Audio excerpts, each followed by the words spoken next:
All right, this is the third tutorial in a little series on using the KISS library. And we're leaving straight out from having our Hello World application running and trying to introduce the idea of testing an application. So testing an application is really a big deal. Making sure that software does the things that you think it will do creates a lot of confidence in that it's going to really work. That matters to you as a person trying to write the programs. It also matters very much to the other people that might want to actually use your programs to have some evidence that it's really going to do the things that it's supposed to do. So this general trend in software development is hugely important. It's part of what makes software that can solve complicated problems for us. Of course, we're not there yet, and so I just wanted to introduce a simple way to test things. Here we are back in the Hi program, and I'll say it's not done yet because it hasn't been tested.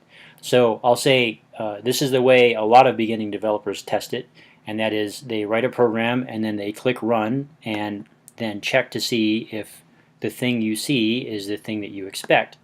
Now, we did do that last time, and in fact it does say hello in this case, but that's the sort of test where a human, in this case the developer, has to intervene and inspect a particular window to validate that what they see there is actually what the program is expected to do. Now that seems perfectly good in such a trivial little bit of code, but when things get more complicated, that gets way out of hand. And so instead of waiting until we get something complicated to fix, let's just start at the beginning and introduce the idea of testing. So here's our little application using the KISS library, and now let me show you how I might introduce a small test. So here we'll just add a new method, void, and really it just has to start with the word test and then some name that explains what sort of thing we are testing. So how about test message, and like run and all other method names, really you want a combination of letters. The habit in Java is do this camel casing business where if it's a bit of a sentence, essentially the first letter of each word except for the beginning of it is capitalized. So test message is a better choice most of the time compared to, say, test message with the little m. It just becomes easy to read. That convention is called camel case, and it is the convention that Java adopts for essentially everything once you start looking at the APIs that are involved. So right now, in the slow and steady runs the race, let's just print out yet another message out here, testing 1, 2, 3, like that, and semicolon like that. So now this is just another print statement, much like the run, and if I hit go up here in the IDE, oh look, so now when I run the application, I see test message started right there, and I see the message that I asked it to print out right there, which is eventually just hitting the mic, right? To see that method, the test message method, was just invoked. And then afterwards, after saying started, it said it ended, and it ends very quickly because it didn't really do very much. And then after that, the run happens. So that's the general habit with the KISS setup, is if you have a test in mind, you should create a method called test and some descriptive word of words that explain what it is that you'd like to have tested there. And then check something. So now let's just check something that, say, we know is going to work out. That's called an assert. So assert that 1 plus 1, oops, you're right, is actually equal to, and in Java you use double equals for comparing two values. So 1 plus 1 does in fact equal 2. So there's something that we'd like to validate is true. And so if I run that, we actually see nothing new in your messages that the thing just worked out. But then, of course, what happens if we ask for something to be true which is not actually true? So let's assert 1 plus 1 is equal to 42 instead, and to see what happens in that case. So now we run that test again, and look, suddenly we have a lot of red ink all over our output saying that something went wrong. And if you dig through this, down here there's a caused by line. And notice it says something about an assertion error. So as you write tests, tests tend to assert that certain things are supposed to be true. And if they turn out not to be true, then what you get is what's called an exception. And this is what exceptions look like in the output. And that exception should hopefully give you a clue as to what went wrong and where. So here we see that we get an assertion error, which hopefully clues you in that it has something to do with an assert somewhere. But the nice thing is it also actually tells you what where it was at. So app.java on line 19. So if I click there, it actually, the IDE jumps to the exact line where the problem occurred. So in this case, it's sort of a silly problem because of course we just asked for it to check something that was certainly false to see if it were true. But let's see if we can do a little better. So so now I'm going to get rid of the assert that failed. All right. And what happens in the KISS framework, what happens is pretty trivial, but again, the idea is to keep it simple. There are more complicated testing frameworks you will certainly eventually use if you're building more complicated software. But in KISS, you can create all the tests you like. It will, before it invokes run, it will invoke all of your tests. And so, of course, they all have to pass. If the first one that fails, well, that's the end of that current run of your application, and you have to figure out what's wrong and fix it. And you can think of it as sort of a video game that involves a text-driven video game where you're trying to write code that passes the tests that you actually challenge yourself to build. So in what's called test-driven development, really we shouldn't have really written anything in run. We should have first written, well, what kind of tests do we want it to pass, and then start worrying about how to write the code that might make it pass that test. So again, that idea is called test-driven development, and we've got it a little backwards here, but this is just the first introduction. So let's get rid of these few things, and now let's try to assert that we really get the output that we see down here. And what you'll see, and this is actually quite often true, that testing that something works can be more effort than the actual solving the problem itself, and some people view that as frustrating, but in the world of lots of complicated things working together, I will only say that that is life. And if you want to be a responsible developer of software, you just have to appreciate that nobody wants stuff that almost works, and it can take a bit of effort to test it. So in this case, I'd like to verify that the println execution below actually does, in fact, give the message hello. So what I'm going to do in this kind of trivial test case is create a setup where I tell the test setup what I expect it to do, then ask the program to run and validate that in fact that's what it gets. So this is how we'll do that. So out open, we'll call this message dot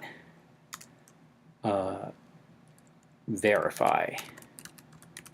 So that's going to be the name of a local file, and in that file I want to put some content, and the content is really the message that I'm really expecting to see that will come out of hello world. So in this case it's actually just recreating the message, so hello bang, like that with a semicolon. So I'll open the output file. I will generate the message that I want. Now that the file is open, that will put that message in that file, and then go ahead and close it. And the way I close it is without close, like that. So that first step is a little bit of a setup step where I am creating a little file called message.verify, and in that file will be really what I am expecting. And the easy thing in this case is to just put in there the thing that I'm expecting, which is that word, that hello. So I open it and then I close it, and now instead of opening it up in order to write more information to it, I'm going to open the same file that I just created and say, well, that's actually not what I want to see in future output. I want to verify that as I get more output from my program, it actually matches what's in that that message. So out verify, message verify, and now, well, so how do I make sure that run actually does it? Well, in the words of Java, I invoke the actual program or the actual method in this case. So I open up the file which I just created a moment before, which has the message I believe it should generate. And now I open it up as verification. I invoke the method that's supposed to create that output, and then out close again. So now the output, which is now being verified, will now run. And now if it works, so now I'll run this program. And notice, so test message started, test message ended. It didn't take very long, but it now just validated that run, in fact, created the message that I expected. And if it didn't, then I wouldn't have never gotten to the run program, and I wouldn't have never seen the actual hello. So this hello, the one inside of the test, you never see the output of that because it is just being matched by the verify. As every output that happens inside of run, it will be verified against this file. And if there's some mistake, then it will throw an error. So for example, if I had a misunderstanding of what message was supposed to be sent and what message was, so let's change this to just hi, say down below. So we were expecting in our test to see the word hello, but in fact we only print the message hi. And if I try to run that program instead, there's our runtime exception. This time the stack is quite a bit higher than our simple direct assertion failure. But let's see if we can unwind this a little bit. So there's an exception, there's a caused by, so there was an error. Here's where it happened, and it's sort of down in the guts of this kiss util thing, and then something about a print stream and sun and all this stuff. But finally, if you just keep on looking down and down and down and down, eventually you get to the actual thing that you wrote. And hopefully, if the other libraries are written correctly, then you should be looking at what things did you do perhaps that caused this. So if I look at this, in fact, it takes me exactly to the line of the print statement where that mistake happened. So let me change this and see if we get like two different messages. So suppose we wanted to see the words hello world, but on two separate lines.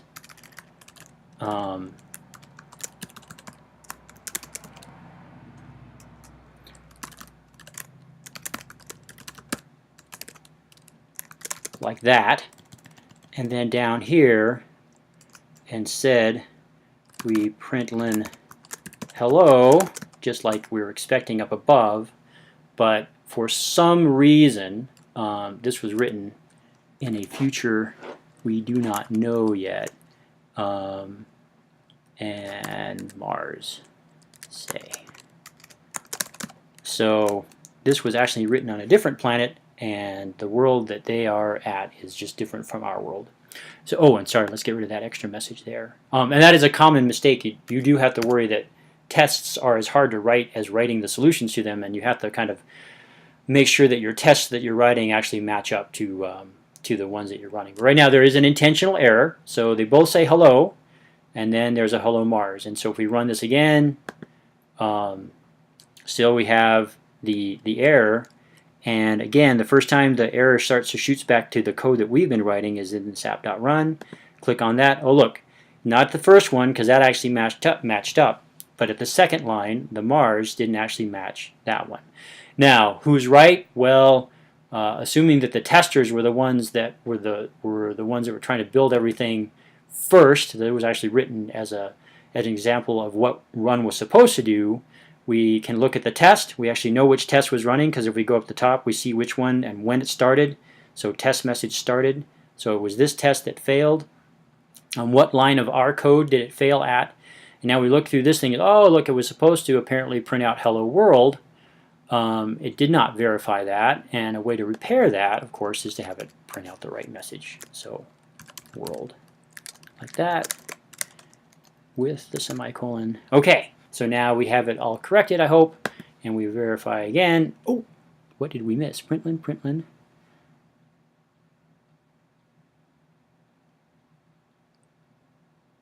Message hello. Oh, look at that. And this is why we write tests. Notice in the test message, world is lowercase, and then in my run, world is uppercase, and those two are not the same things. And so for this to actually pass the test, well, I need to fix that. By the way, if you look up a little bit by the cos by, it actually tells you what byte offset, so every character is roughly a byte of data. So it's the 6th character that was wrong between when it was starting to compare the verification with the actual output. And notice, so we have 1, 2, 3, 4, 5, somewhere around 6, and it turns out it's that one. So let's see if we can get that right. So hello world, hit go. Oh, look at that. So now it runs the test, passes the test, and since all tests, the only one test that we have, got passed, then it actually runs the run application, and we do actually get our little console output that we expect and have tested to be output. This is a big deal for building software that's reliable. It is very important to think that testing it is just as important, as in fact is more important than the writing of it. If you build software that has not been well tested, well, it is not a very strong component to the modern world of software development. So the KISS libraries hopefully make that a convenient thing, and there's your first now tested Hello World app.